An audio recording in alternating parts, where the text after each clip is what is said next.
হজরত শাহজালাল আন্তর্জাতিক বিমানবন্দরে চোর, দুর্নীতিবাজ, খুনি এয়ারপোর্ট থেকে বিনা বাধায় পার হয়ে যায়। আর একটা শ্রমিক বিদেশে যাওয়ার ক্ষেত্রে তাকে বিভিন্ন রকম হয়রানি করা হয়, এবং একটা শ্রমিক যখন রিটার্ন আসে তারপরও তাকে হয়রানি করা হয়, এবং তার ল্যাগেজ এবং তার যাবতীয় যা কিছু সাথে আনে সেগুলি নিয়ে ওরা মানে এত পরিমাণ ছেলে খেলা করে।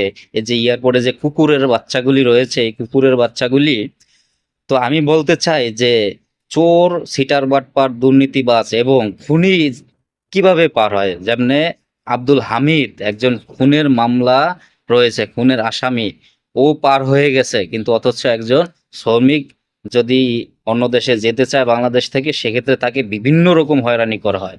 এই সিস্টেমটা বদলাবে কবে? কত দিন গেলে এই সিস্টেমটা বদলাবে?